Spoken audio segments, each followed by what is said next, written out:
We've got winners, losers, and grades from the Rams' Week 4 win over the Colts, and a rookie standout for the Rams not named Puka Nacua. That's coming up next on Locked On Rams. You are Locked On Rams, your daily Los Angeles Rams podcast. Part of the Locked On Podcast Network, your team every day.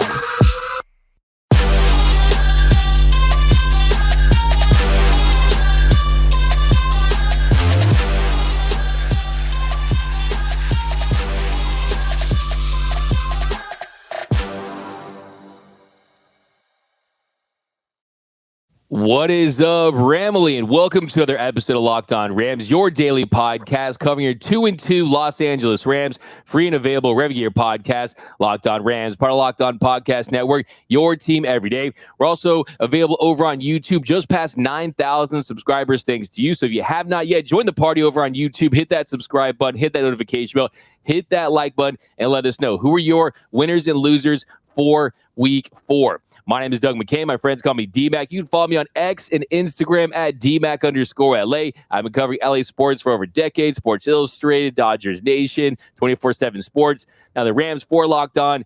And as always, I'm joined by the Rams pre-half and post-game show host for the Rams flagship radio station, ESPN 710 LA. He's in his 8th season covering your Los Angeles Rams. He's known as the People's Champ. You can follow him on X at Travis Rogers. And on today's show, we got winners and losers and grades. We're going to continue to break down this Rams Week 4 win.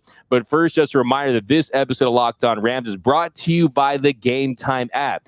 Download the Gametime app, create an account, and use code LOCKEDONNFL for $20 off your first purchase. Last-minute tickets, lowest price, guaranteed. Now, Travis, let's continue to break this one down. And let's start off with the game balls. And we didn't hand out game balls last one. I'm giving mine to Matty Stafford. Matthew Stafford, I think, look, Puka Nacua, he was phenomenal. No doubt about that. But this team does not win this game without Matthew Stafford. When I saw Brett Rippon warming up on the sideline, I said, I think the Rams might need to consider adding a backup quarterback. But Stafford, he goes 319 yards, 1 TD, 1 interception, just heart of a lion, tough as nails, touchdown and a pick.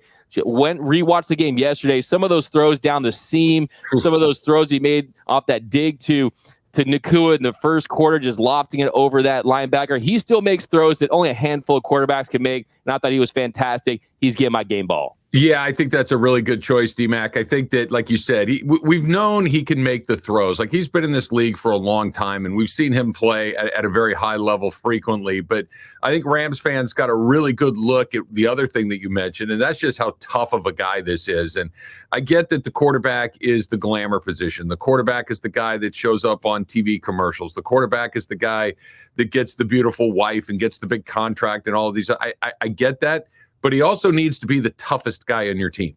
I'm not talking about that he's in the weight room lifting the most when he's fighting guys in the street. I'm talking about when you're busted up, when you take a shot, when you get your world rocked, you need to get up and keep going. And that keeps everybody else in it, because if you're willing to do that, then everyone else is willing to do their job. If the most important guy on the team is also the toughest guy on the team, you got something there. And, you know, we've seen it here in LA, but even going back to Detroit as a rookie, Matthew Stafford has his credentials as a tough guy in this league, and they're very well earned.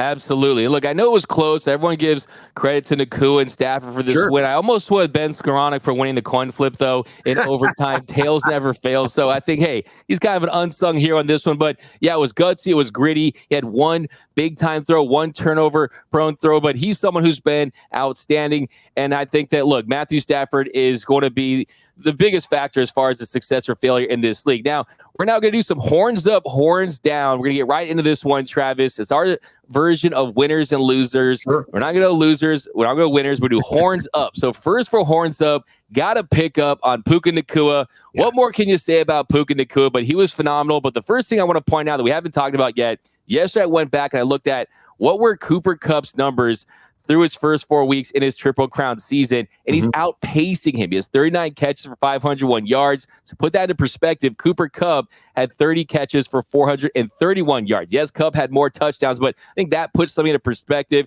And I think if I'm Taylor Swift, I'd rather be with Puka Nacua than Travis Kelce. I'm just saying. He has been So good. We're almost losing track of it. I'm glad that you put it in context like that, D-Mac, because this isn't just, this is a really good start for a guy that got drafted in the 5th round. Oh, this is kind of cool that they found somebody that can go out there and play. He's on pace to have one of the great seasons in NFL history. Let me just stop right here. He's not going to. He's not going to have one of the great seasons in NFL history, but that he's doing what he's doing through the first 4 weeks and that he's doing it without Cooper Kupp drawing a ton of the attention in the offense. Think about it like this. If Cooper Kupp had started the season with the team, if Cooper Kupp had been just the most average version of himself, just right in the middle, not the best version, not the worst version, just average Cooper Kupp, and Puka Nacua were able to do this, we'd be saying, okay, he's doing it because you've got a guy like Kupp drawing a ton of attention. That Kupp is the one that they're trying to stop, and Nacua has been able to take advantage of that. He's been doing it with Tutu Atwell, who's had a nice season, but it's nothing, super spectacular. And that's it. That's literally it. You have Tutu Atwell doing something that's pretty good. It's okay. And no other help as a 5th round draft pick in his rookie season with a running game that's okay, with an offensive line that's okay, with no other wide receiver help to speak of, and he's killing it. That's just a remarkable, remarkable start to a career. And I was talking with some friends yesterday. I don't know if this is, he's having, put it to you this way, D-Mac, are we going to go back 6 months from now and say, remember those first 4 games from Puka Nacua? What in the world was that? Are we going to say that, or do we have one of the best wide receivers in football? I don't know which one it is yet, but I've enjoyed what I've seen through 4 weeks. I think it's somewhere in between. Yes, I'm definitely sipping all the Puka Nacua Kool-Aid right now. I'm just conducting the hype train. We're rolling right now. We're having a great time rolling down these tracks. But I do think it's pretty important to poke some holes, pour some cold water on this just to a degree. But I do think that his skill set is so sustainable. His ability to find soft zones, his strong hands. He's big. He's physical. My guy is always falling forward. That's why I loved his first career touchdown, because I think it really illustrated the kind of player he is. He's going to take advantage of blown coverage. He's going to be big and physical and tough to bring down. You asked me about where I haven't worn my Puka shells on the show. You can't find them anywhere. They're sold out. Every store, there's no Puka shells because of Puka Nacua. I'm confident that's the reason why. So, yeah, I think when Cooper Kupp comes back, you'll see his targets go down. But, hey, how about this? Matthew Stafford, he can get a guy paid. If I'm a wide receiver out there at WR1, get me on Matty Stafford's team. Calvin Johnson, Galladay, Cooper Kupp. He finds one guy and he gets those numbers blown up. But we're going to go with our first horns down. And you mentioned a couple seconds ago, and this is not to say he's had a bad season or anything like that. I think he's absolutely exceeded expectations so far. But horns down is Tutu Atwell. So Tutu Atwell finished with 24 yards on 5 receptions. And he had 3 straight games of at least 50 yards receiving to start the year. But his first quiet game of the year. Yeah, look, he this is his role on this team, that you're going to hope to hit a couple of big ones with him. You're going to hope to maybe get him in some space where he can make some people miss and make some people, run past some people along the way. But 5 catches for Tutu, I think, is about what you can expect. And look, if we jump forward to Philly and we talk about Cooper Kupp being back, and we'll talk about whether or not that's going to happen, but if he can be the guy that catches 4 or 5 balls in a game, and Puka's still getting his 7 or 8 or 9, and Cooper Kupp is getting his 7 or 8 or 9, all of a sudden you've got a wide receiving trio. I am actually pretty high on Tutu through the first 4 games of the season. I know that his performance on Sunday kind of came down a little bit from where he had been previously, but I've seen the first couple of years of his career, and a game like Sunday's would have been the highlight of his career had we not seen the first 3 weeks. So overall, I'm pretty pleased with what I've seen from number 5. Yeah, I am too. And I think that when Cooper Kupp comes back, I'm very excited to see that trio. I think they'll have a role for him where they like the way they're using him in motion to prevent him from getting jammed off the line. I think you want to see them take some more shots with Tutu. I've been impressed with his hands. He's not afraid to go over the middle on those crossers, make contested catches. I just think that there's some games when you're a receiver where all of a sudden you blink and it's halfway through the third quarter, you haven't done much and the game ends and you really haven't been that main target. But I do think that when you consider the fact, going back to Puka Nacua, you got a Offensive Rookie of the Year, a potential Pro Bowl rookie in the 5th round with a 4th pick, your 4th pick in the 5th round. I think you feel better about whatever you can get from Tutu at this point, considering when they took him in the 2nd round. Yep. I'm still bullish on him. I'm still Tutu truther. I just think that wasn't his best game. But we've got more horns up, more horns down coming up next on Locked On Rams. We've got a player who proved that he's still the GOAT. That's coming up next on Locked On Rams. All right, D-Mac, let's talk a little bit about that Gametime app that you love to go to games. I love to go to games. The problem with going to games is sometimes just the stress of finding those last-minute tickets. That's where the Gametime app comes in, right? The Gametime app is the fastest and easiest way to buy tickets for all of your sporting events, concerts, comedy shows, theater, everything that is near you. And with killer last-minute deals, all-in prices, views from your seats, and their best price guarantee, Gametime takes the guesswork out of buying tickets. You don't have to sweat it. You've got it covered. I love that you can see where you're going to sit. I love that you know, okay, I do like this, and not so crazy about this one. Let's find another one. The Gametime lets you see all of this before you buy, so you know exactly what to expect when you arrive. And Gametime has deals on tickets right up to the start of the event, even an hour after it starts. So if you're really late, Gametime still has you covered. It is the best place to find last-minute seats. So take the guesswork out of buying tickets with Gametime. Download the Gametime app, create an account, and use the code LOCKEDONNFL. That's LOCKEDONNFL for $20 off your first purchase. Terms apply. Again, create that account on the Gametime app and redeem your Locked On NFL code, Locked On NFL, for $20 off. And we're off and running here on Locked On Rams. Thank you for making Locked On Rams your first listen every single weekday, free and available wherever you get your podcast. Locked On Rams, part of Locked On Podcast Network, your team every day. And a special shout out to those everyday listeners out there. We appreciate you guys watching every episode, listening to every episode, being subscribed. Get us to 9,000 subscribers. It's all you. And also, you can join the Everyday Listeners Club, too. Membership is 100% free. You won't miss a thing about your Los Angeles Rams. Now, here, Travis, in our second segment, we're going to continue with some horns up, horns down. I want to stay on the offensive side and give this guy some love, and that's Kevin Dotson. Now, Kevin Dotson, a run grade of 89.3, a pass blocking grade of 60.8. Very impressive in his debut with the Rams. He's someone that has a reputation for a better pass protection grade than a running grade. Kind of flipped the script in this one, but I love the girth he brought to that line. You saw this offense really go to the run, establish that run. I was really impressed with him. I think that we're kind of still trying to figure out what the best five are on the offensive line, right? I think you're still trying to figure out which combination serves you best to have both what you're talking about, D-Mac, a run game that can be very, very physical and a pass game that can be athletic, nimble, and be able to give Matthew Stafford the time that he needs. I think you're going to get a really good test with what's coming up on Sunday against the Philadelphia Eagles. They're talking about one of the best pass rushes in the entire league. I think the best part about what you mentioned with Kevin Dotson is it gives you versatility, right? That when, I mean, look, you're not going to have all five guys be able to play all 17 games. It's just, that's not how this league is set up. You're going to need guys to step up. That you got a guy that's as versatile as Joe Noteboom is, I think is a really good sign. That he can put him at guard, that you can put him at tackle, and he can get you through the day, I think is a really good sign. You know, obviously Jackson is going to come back at some point. I'm assuming he slides back in at left tackle, but now you have optionality. You have Noteboom at guard. You have Dotson at guard. We've seen Tremaine Ankrum come in and perform reasonably well there, which hopefully you don't need to go to that depth. You're obviously probably going to need to go there at some point, and Dotson provided them I would imagine in that O-line room and with Sean McVay, it was just, okay, we're okay there. We have some options in the event that what typically happens in the NFL does happen and you need to go to some backups.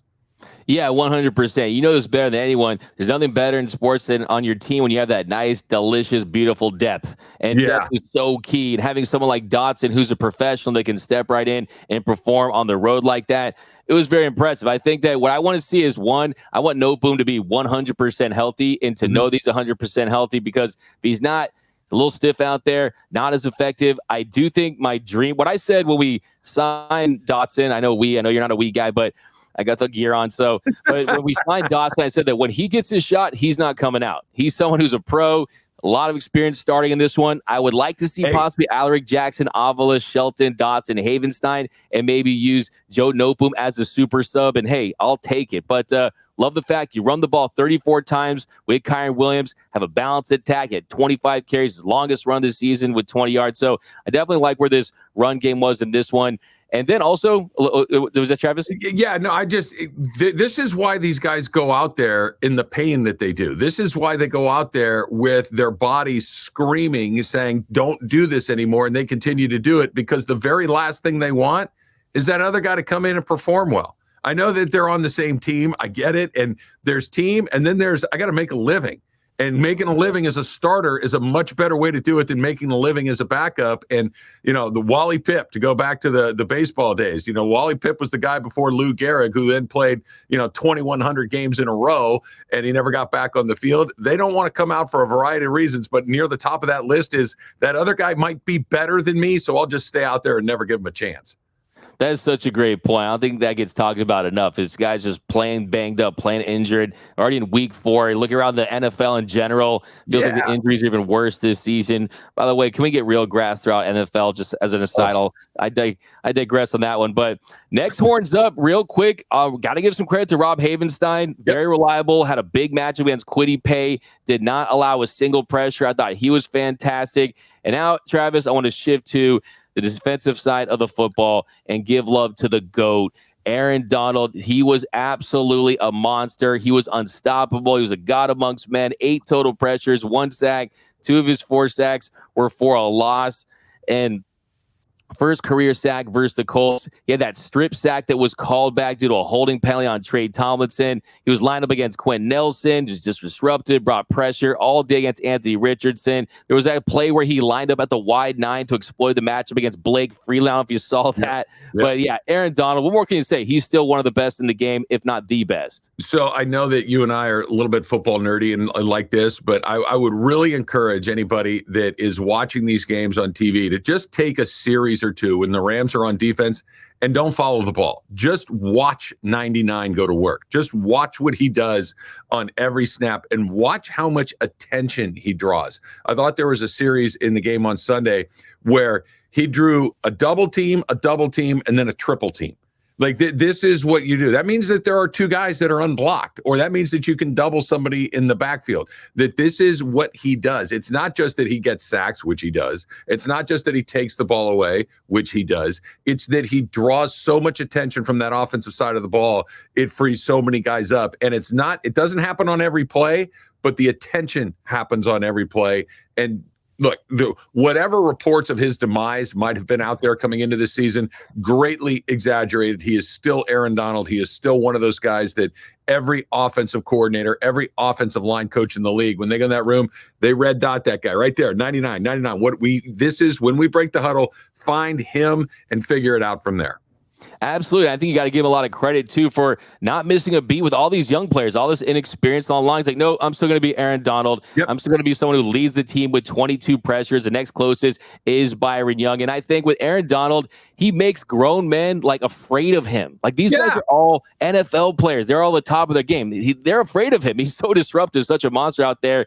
And I just mentioned Byron Young. Want to give him a horns up, too. He had 2 tackles and a QB hit. Not his best game, but still, he has 8 QB hits. That ties him with Micah Parsons for the 6th most in the NFL. He's up there with guys like Josh Allen and Matt Judon. He's just 2 behind the highest paid non-quarterback in the NFL in Nick Bosa. I mean, Les Snead, lots of feathers in his cap so far. Byron Young has been outstanding as a young edge rusher. I think the fact that he was 25 years old, we know that that's probably the reason why he fell in their lap in the 3rd round, but he was outstanding, and he's someone that fitted nicely with Floyd, but he's not playing alongside Von Miller and Floyd, right? He's playing alongside Michael Hoyt and still able to have success and be effective. Look, the Rams are doing something, at least through the 4 weeks of the season, that I believe is one of the hardest things to do in all sports, and that is get younger and cheaper and be good at the same time. And the only way you can do it is by finding guys like this. That's it. That you need guys that find guys like Puka Nacua, find guys like Byron Young who come in and they're on rookie deals, they're inexpensive, they're young, and they can still perform at a very high level so you can transition from a more veteran-laden team the way they had to what they have right now. That's number one. Credit to Les Snead and Sean McVay for finding those guys and putting them in the position. With Byron Young specifically, I can't wait till he figures out how to play in the NFL because he doesn't know what the hell he's doing out there. but he's still making a whole bunch of plays. Once the game starts to slow down for him a little bit, once he follows his own rules a little bit better and then puts that athleticism to use, he's going to be a real problem, because right now he's just doing it on straight effort and talent. Like, there's not a lot of scheme going on in what he's doing. Like we talk about watching AD, watch Young a couple of times, because he's just running around out there. But he's so fast and he's so good that he's able to cover some of the mistakes. He still loses the edge, I think, way too frequently. Guys still get outside of him on occasion. He still takes the cheese from the trap a little bit more often than I'd like to see. Yeah. But that dude can go. And once the light goes on over his head and he starts to play within the scheme a little bit more, he's going to be a real problem. For sure. And he's someone that you see the physical tools, the athleticism. I think when I listen from Aaron Donald, if Aaron Donald says anything about you, it carries weight with me. And he said, I think he's getting better. Yep. I think that Byron Young needs to work with Aaron Donald on that swim move, just a little swim move there to really help him get to the quarterback. Because you're seeing him just on just brute strength, use that bull rush. And he's very strong, but you want to see him mix it up and kind of do a little better job disengaging from the offensive line to get to the quarterback. But I've been thrilled with his success early on. Like I said, you don't mess with a guy with one of those three-dimensional, he's got the BY three-dimensional. Those aren't even, that's like branded. That's like a tattoo, man. You don't mess with those guys. Tough Dollar dude. Tree Employee of the Year, no doubt about it. So, yeah, I love me some. Or the Dollar General, actually. Don't want to get twisted. Don't want to know they're a sponsor. But, yeah, he's been phenomenal. But we got more horns up, horns down, and what we want to see for the Rams moving forward. That's coming up next here on Locked On Rams.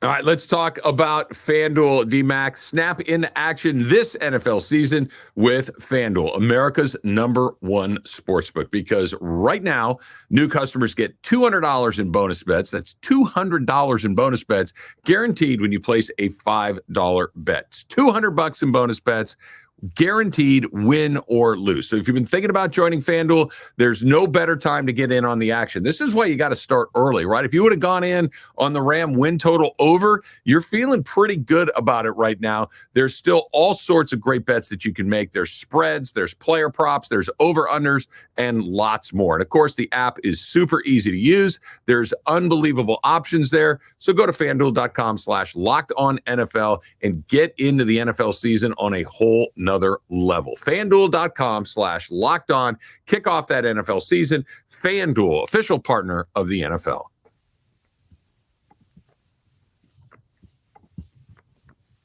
And welcome back to Locked On Rams. Thank you for making Locked On Rams your first listen every single weekday, free and available wherever you get your podcast. Locked On Rams, part of Locked On Podcast Network, your team every day. Now, Travis, here in our third segment, we're going to continue with our horns up, and I want to give this next one to really the entire defense for exceeding expectations so far. For the second time this season, the Rams shut out an opponent for an entire half. With 6 minutes to go, Travis, in the fourth quarter. Anthony Richardson was still just 7 for 17 for 135 yards passing. The Rams defense ranks 9th in the NFL in success rate. And this was supposed to be the worst defense in the NFL, a historically bad defense. Well, guess what? That's the Denver Broncos, not the Los Angeles Rams. But you have to be impressed with what you've seen so far from Raheem Morris's defense. Yeah, no, they've been much better than I thought. I thought that the Rams were going to have to find a way to win games probably in the high 20s or 30s. And I guess, you could look at it in the two games they've won. They've scored 29 and 30 points to win those games. But the games that they've lost, it hasn't been because the defense has gotten steamrolled. It's because the offense has stagnated a little bit in those games, in particular in Cincinnati, and that they kicked some field goals instead of scoring some touchdowns. It's been really a pleasant surprise that coming into it, it was Aaron Donald and Ernest Jones, and let's figure it out from there. Well, I think they kind of have. They've given up some plays, but I think guys like Darian Kendrick in particular have really kind of shown that they're able to bounce back after giving up a big play. They're a pretty resilient group. They're a pretty tough group. I think they play good team defense so far that we've seen. I don't know if we've seen a ton of brilliant one-on-one performances. Akilla Witherspoon's been really good in a one-on-one game, so we'll kind of separate him from the group. But collectively speaking as a team, I think the defense has been far better than most people expected. Yeah, and I think it remains to be seen how this team looks for an entire season. I think you've had some advantages of going up against a hobbled Joe Burrow, a rookie quarterback that's coming back from a concussion injury. So we'll see how they fare against this very physical Philly team, which we're going to start breaking down tomorrow with the brotherly shove, how they're going to be able to deal with that. So that's Is there a way to deal with it? I don't know, man. Stop it. Get like 10 E-Hondas. I don't know, like what you can do, but like it's going to be very difficult for this team. But a couple more horns up. Want to give some credit. Bobby Brown, like I said, every little step he takes is a step forward, hopefully. Bobby Brown, 6 total tackles, 2 pressures in just 32 snaps, an 81.1 PFF grade. Was very impressed with him. Jonah Williams doesn't get a lot of love out there. I want to shine some light on him. Quietly having a really solid season so far, 4 tackles and 1 TFL. I think this interior line, very young, not the best game for Kobe Turner, but you play alongside Aaron Donald, you get one-on-ones, you're going to be able to have some success. I think that's it. I think that's it. That if you are on the defensive line for the LA Rams, you're going to look pretty good because you're going to get a lot of one-on-ones. You're going to get a lot of opportunities that would not come if number 99 is not there. And I don't mean to take anything away from the guys you mentioned, Bobby Brown, Jonah Williams, any of these guys, even Kobe Turner, that you have to do the work. You have to be able to be there, be ready, and step into it when it's time to do it. But Aaron Donald draws so much attention. He is so difficult to deal with that when you are the 8th priority on every given snap, you better be able to step up and do it. And to their credit, they have. They've done a very good job there. Yeah, I really love what you said, too, about recommending fans to go back and watch an entire game and just look at Aaron Donald. There should be like an NFL option, so you get the condensed, the full game, the all 22, and just one that spotlights like Aaron Donald the whole time so you could really see the impact he has on a game. I just got to say this because it's one of my favorite things. I say it every week when I'm watching these games. I need everybody to understand what I'm about to say. These guys on the offensive line are specifically trained. They're 300 plus pounds, almost all of them. Some of the strongest human beings on the face of the earth that are specifically trained to prevent a person from getting behind them. And Aaron Donald just grabs them with one hand and throws them out of the way. Okay, I get you can pick up your 6-year-old and kind of moving them around.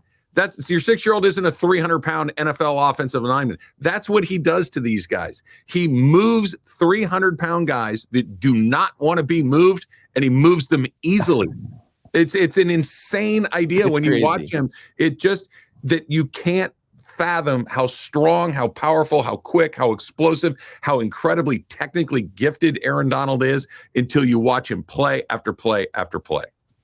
No, he's like Bruce Banner in football games. I'm always wondering if they're watching to see if he's turning green or if they've got the Jaws theme playing in their mind when they're trying to protect it. And, I mean, they're not sleeping the night before, but yeah, no. I mean, it can't be emphasized enough. Also, Travis, want to give some love to Darion Kendrick. He was targeted twice, didn't allow a completion, really held it down on the left side, had a 78.2 PFF grade. And how about Ernest Jones? He's just been a tackling machine all season long. A team high 10 tackles at 1 sack, 1 TFL through 4 weeks, 38 tackles, 5 for loss, 1 sack, and 1 pass breakup. I think he's definitely been a bright spot for this Rams defense. That we never talk about him, I think is a good sign, right? We just take him as the guy that's going to make those tackles like you're talking about, D-Mac, that he's going to be there every single day, that he's going to do his job. Like we talked about Byron Young a second ago. Ernest Jones understands the rules of the defense. He plays within the rules of the defense. He's there to clean up whatever needs to be cleaned up on every play. He's done an amazing job so far.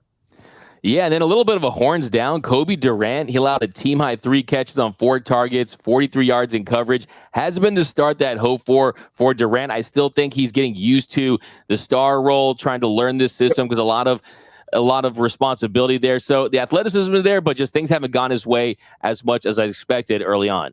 Yeah, I think you're right about that. I think one other guy to really kind of keep your eye on going forward as far as horns down goes is Brett Maher. That needs to be better. It just has to be better because we've seen it. How many times do these comes down to a made kick or a missed kick? And quite frankly, the Rams got a little bit lucky that they escaped Indianapolis with that win because you don't get to miss 2 makeable field goals in the NFL and win very often. And the Rams found a way to do it. I'm not saying that they're going to cut him anytime soon, but I guarantee you there's been a discussion in a back room with whispered voices saying, is this good enough? And that's not what you want if you're Brett Maher. He needs to do a better and a lot better and soon. Yeah, no, 100%. He's someone who every time he walks to the Rams facility and it's not locked, he's like, whew. Now, they didn't change the code on it yet, but I think you bring up a great point because you can miss 46 or 48 yarder indoors. You can't miss 2. No. You miss 2 like that, that's when you start to feel that hot seat getting a little warm there. And I think with Maher, the thing that's a little frustrating is he's so talented. I mean, you talk about kicks over 50 yards. He can do that. He did that in this game. It almost feels like a pitcher that has 100-mile-per-hour fastball, just can't locate, right? So I definitely think he's someone that we have to keep a close eye on moving forward. We're going to have to monitor his progress because the Rams could be in need of a kicker if he can't get it done. But that's going to do it for this episode of Locked On Rams. My name is Doug McCain. You can follow me on X and Instagram at DMAC_LA. As always, you can follow the People's Champ, Mr. Travis Rogers, on X at Travis Rogers. And until next time, whose house is Locked On Rams house?